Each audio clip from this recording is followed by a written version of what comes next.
I think if you look at all the great teams throughout history, whatever sport it might be, or whatever college or whatever level, it's all about playing for each other or playing for the colors, the school that you represent or the team that you represent. If you don't have that quality, if everybody doesn't buy into that kind of a mentality, you're not going to win a championship.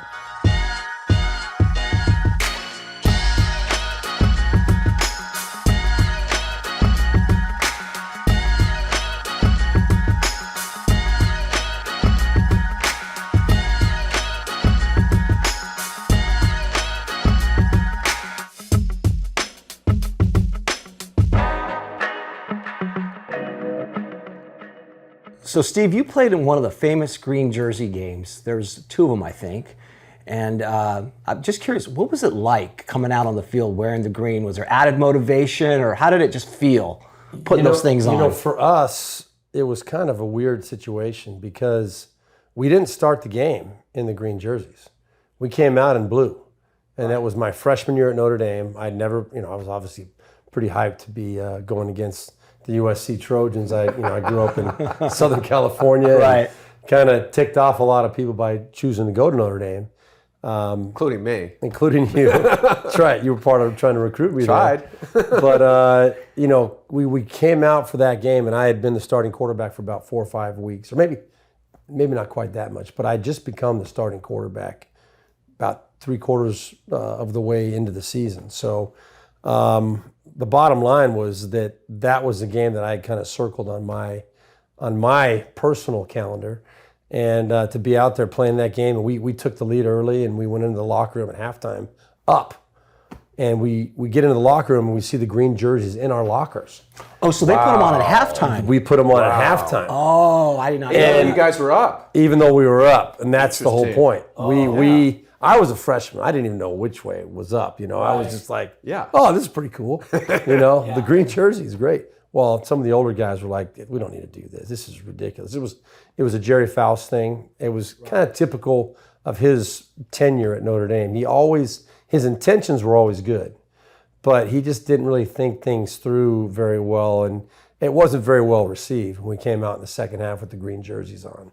So it was the opposite effect of the motivation. I would have thought you guys would go through the brick wall because you're wearing the green. It was one of those things where the fans got excited about it when they saw the green jerseys. And I think that energy maybe lifted us a little bit in the second half. But I think a lot of us felt like it was not necessary at the time. Right. Had it been a tight game, had it been maybe we were down a little bit trying to find that extra motivation, it might have been a little something more. But, it was great. I still have the green jersey. I mean, because it's only happened a couple times. Yeah, it's. And but it was Jerry Faust, I think, more than anything, trying to pull a little rabbit out of the hat, trying to find a way to, motivate us. And sometimes those things backfire. What do you recall about that game? Because as you said, you were a freshman, first game against the Trojans. Wearing green. I mean, it's an epic game in the annals. Yeah, it was. And you guys were had lost a bunch of games prior. You hadn't because you were a freshman, right. But the team had lost a bunch of games prior to the Trojans. Yeah, I came in and it was a situation where our starting quarterback Blair Keel was preseason All-American, and he was supposed to be the leading Notre Dame to a national championship. And 4 games into the season, I become the starting quarterback. Wow. And not because of injury. Not because of injury, because of performance. Wow. And I came in the 4th game. The second half, we were playing Miami in Miami, and it went well. And they named me the starting quarterback after that. And so to all of a sudden, be thrown in there as an 18-year-old, I was a true freshman. Every experience was the first time, right? Right. And to actually, and you know this, Paul, because you've been through it so many times, but the first time you're in a stadium at Notre, I'd been in the stadium obviously a few times before that, but all of a sudden I'm playing against USC, the team that I had grown up, hating, because I liked UCLA more than I liked USC. But we're friends though, right? We're friends, and I have a lot of USC friends. But all of a sudden I'm on the field against USC. Right. And it kind of hit me. I remember in pregame warm-ups being like, this is actually happening. Wait a minute, I'm at Notre Dame Stadium playing against USC. this is a game I dreamed about playing my whole life. Were you more nervous or more excited? Both, without a doubt. I mean, because to process that as a 18-year-old kid going through it for the first time, I was really nervous and anxious. And I remember, if I didn't have butterflies before the game for my whole career, I thought something was wrong. But the butterflies before those biggest games were different. And you know what I'm talking about. When you're playing in a big game, it's like you make eye contact with your teammates and everybody's like, here we go. Do you remember how you played in that particular game? They kept things very conservative for me. In fact, that was the offense that we ran at Notre Dame was kind of known as the 4P offense. Pinkett, pass, punt. That's kind of what we did most of the time. So it was very conservative. Bail us out here, Steve. We're third and 9. Third and exactly right. Now convert. But it was, they didn't ask a whole lot out of me as a freshman. I think the numbers were fine against USC and made some nice throws in key situations to help get us out to that lead. And then down the stretch, it was more just bring it home. Just let's get out of here with the W because Jerry Faust was desperate at that time. Notre Dame was at that time. I would have been like, are you sure you want me to go out there? Can I think about this? When the call comes, you go. So here's an interesting side note to this whole green jersey thing. The first time it happened, you were on the opposing sidelines. That's correct. What was it like? What do you remember? What that was like? That was seeing them come out in green. 1977. I was in South Bend, and I was a backup. It was. Have you ever been to a carnival? It was very carnival-like because they had this Trojan horse during pregame that they wheeled out.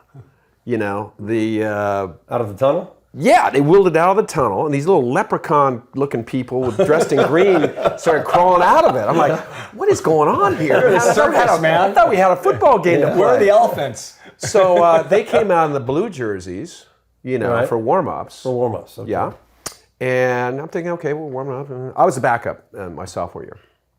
And so not playing. I didn't play it down in that. Well, actually, I did. I'll tell you that in a second.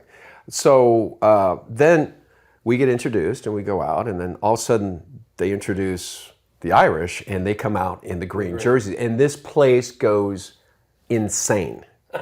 Insane. Yeah. It was crazy. And they rode that wave of momentum, we got smoked. I mean, it wasn't even close. Did you feel it right? Like, uh-oh. Like, was that sense of like? There was a sense of something's going on. Right. I didn't fully know what it was, but there's something going on. Something's happening. Yeah. Something's happening. I remember at the end of the game, so it was like 49-14 or something. We got just crushed. So they put me in the last series just to, take the ball and hand it off. I just remember following Brad Buddy because the whole the stands emptied onto the field. After the game. Yeah. And I followed Brad Buddy all the way into the tunnel. I just, because we ran the ball and I just got behind him. Biggest guy you could find. Biggest guy we had, offensive guard. Draft. Followed him right in. Yeah, draft. And it was, you could feel the emotions palpable, and the team felt it, the Irish. I'm sure they did. It just lifted everything. And it was, so one thing about that was kind of interesting. Before the game, we stayed close to the stadium in the hotel. Mm-hmm. We actually had a walkthrough at the stadium, and Coach Robinson said, "Yeah, you guys just walk around." So we all walked around, and we're looking at, man, I'm thinking this place is cool. I went in the bookstore. I think I got a Notre Dame T-shirt or something like that, and we got totally rolled. Yeah. Well, 2 years later, we go in there. We weren't within an hour of the stadium. We did the practice, the walkthrough in the ballroom of the hotel. Yeah. We didn't go anywhere near that place because there's this mystique about the place, right? Sure. And we got caught up in it. Yeah, totally caught up in this, and we just got smoked. Yeah. And I get it. I mean, there were different situations that we went through during my career too.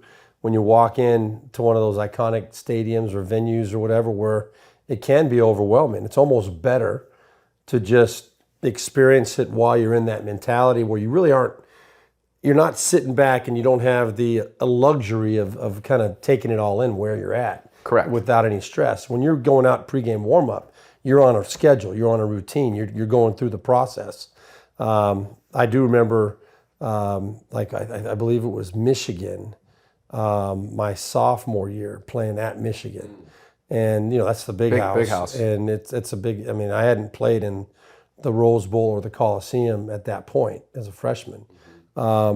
And I just remember the feeling of walking into a stadium that big and saying, my God, is this like the whole state of Michigan going to be here? Because Notre Dame Stadium at that time it was only 55,000 or something like that? Or 50, maybe 55,000, yeah. They've added on since, it's now up over 70, but yeah, it might have even been 49,000, I'm not sure. But it was never a feeling like that. And it's very easy to get, point being, it's very easy to get caught up in the mystique and in the nostalgia and the history of wherever it is you might be. And that's one of the hardest things about succeeding at the higher levels, is being able to compartmentalize all that stuff, be able to focus on the task at hand. Right. Not get caught up in all the hoopla. Right. Yeah. But on the subject of mystique and tradition and everything, we talk about playing for the jersey. Did you feel a little extra of that at Notre Dame because of the tradition of the school? For sure. Did you always know that going in, or did you feel it? Very similarly to what you're saying, it wasn't really the jersey, it was the helmet. It was the gold helmet. Right. And, playing for the Golden Dome. Right. And all that meant. And it was constantly, drilled into us that you're representing a lot more than just, a college football team. You're representing a standard, an expectation, a privilege to be wearing that helmet. And you didn't want to let those people with the high expectations down. You wanted to. It was an extra pressure on us for sure. Was it a pressure, but was it also a motivation, like sure. Playing for purpose? Where you're like you're playing for something other than yourself. No doubt about it. And as you said, Paul, when you come out of that tunnel, or when you see the Trojan horse come out of the tunnel with the leprechauns, whatever, the impact that it has on you is immense. And but it definitely the adrenaline and the energy. If you're able to really spin it positively, which in order to be successful, you have to be able to do that. It makes you feel almost, invincible. Yeah. Until you get hit the first time, obviously. Then makes you realize that you're not invincible. Right. Yeah, now, Paul, same question for you, because Trojans also have a long football history, and sometimes you'll see it during bad times where the fans especially really get frustrated because they expect you to hold up to that tradition. Did you also feel that sense of tradition and playing for something greater than yourself when you played for the Trojans? I mean, I grew up watching USC and loving it, unlike Steve over here. You either loved him or hated him, one or the other. There was no middle ground. But like Notre Dame, USC has long tradition and Heisman Trophy winners and all these iconic players and national championships and all this stuff. And so I remember the first time I walked into the meeting in training camp, and I was just glad to be there, by the way, at USC. I was just like, wow, I'm actually here. John Robinson gets up and puts down the 4 goals. The first goal is beat UCLA. Second goal is beat Notre Dame. Third goal is win the Pac-10. 10 at that time. Actually, it was Pac-8. Was it Pac-8? It was Pac-8. It changed to Pac-10 my junior year. And then win a national title. And I remember sitting back on, whoa, the bar is high. UCLA, expectations of winning every week and all that. Yeah. And so you know that going in. It's like Notre Dame, you know that, and you're representing all these players that came before you. So but I think, to Steve's point, I think that can be it could be a negative thing. Too much pressure, trying to do things that you shouldn't be doing. But I think for the most part, most of us that played at both of those schools, it lifted us, to perform and to do the extras, not just game time. It's all the work you do before the game and all the expectations that are there, all the prep and everything. So, for sure. Yeah. On the subject of pressure, and when you played in that game, I mentioned it earlier, I think the Trojans had won 5 in a row, 11 of 13 or something like that. It was the good years for SC. And then do you feel added pressure or less pressure in a situation where your team is on the wrong end of a slump. And then obviously in your case, you started it the other way, where Yes. the pendulum swung, and now it was like, I don't know, 11 in a row or something. Same thing. Yeah. 13 years. Do you? But I guess the question is do you feel that? Do you feel that with every game that there's a history to it that you're now trying to correct or change, or are you just focused on that game and you're not thinking about those past 5-10 years? Two things on that. Number one, I was at the game the year before, at the Coliseum, the Freddie Crutcher fumble. I don't know if you remember going over the goal line, he fumbled the ball, and that was the drive that USC beat Notre Dame, and they didn't have instant replay, obviously, at the time. But I was there as a USC recruit on the sideline watching that whole thing materialize. And, I saw the elation and the joy of the USC and then obviously the devastation of the Notre Dame team. And then next day in the LA Times, that picture shows the ball out of there. And so everybody's, I'm like, oh, wow, so that was a fumble. Well, fast forward to the following year, I get to Notre Dame, and I'm now the starting quarterback. We come in after our game the previous week. We come in our lockers, in our practice locker room. Every single locker has that picture from the LA Times in the locker. Wow. Basically saying we got screwed last year. Right. And let's end this. And that was the primary focus. And that's why Jerry pulled out the green jersey. He was trying to pull out all the stuff. He wanted to break that streak and get this thing going in the right direction. And that was a different week, obviously, because of the significance of the game, because of the fact that Notre Dame hadn't won in 13 years. They were coming to our house, and we had to make a statement. And we knew going into that week that it was going to be different. And just like you, I mean, the goals and the bar and the standard was set very, very high. Yeah. But one of the primary goals every year was to beat USC. I mean, that was given. And do you think that you, again, were a freshman, but for some of the older players, did you get a sense from them like, wow, we got that monkey off our back? Because that's a game you do not want to lose, and they had lost every one of them up until that game. And you definitely got that sense, for sure. Now, to me, I hadn't been there through all of it. To me, it was the first time I had a chance to experience. And I just thought about how cool it was going to be going back home in the off season, I just USC, man. And then every year we went through some tough times during the 3 Faust years, and I had 1 year with Lou Holtz. But the one thing that always happened, we always beat USC. I was 4-0, and so coming home was always a positive because I could walk around Southern California and know that, hey, we beat USC. Right. Even though we didn't achieve a lot of our other goals, we always beat USC. Yeah, huge. Hey, Paul. Yeah. This is the part where we're supposed to tell people to like and subscribe to our YouTube channel. Okay, will you please do that then? I mean, if you enjoy it, please do. And if you don't, do it anyways, because we need your help. We do. Also, we have a website called GameChangeNation.com. Just go there and subscribe, and you'll get tons of free content. And what we're really trying to do is create a community of people that love sports. Yep. And the great lessons that we learn from sports, but we want to hear from you. We do. So we're going to have a bunch of social media pages from TikTok to Instagram to Twitter to Facebook. Instagram, I probably already said all of them. Please join them and tell us your stories. We'd love to hear from you. Oh, and we wrote a book. Oh, Forgot about that. that. The book is called Through the Tunnel. It's available on Amazon now. If you go straight down here to this link that you can see below us, you will be able to purchase it. We'd love it if you could do it. Thank you very much. Thanks, guys.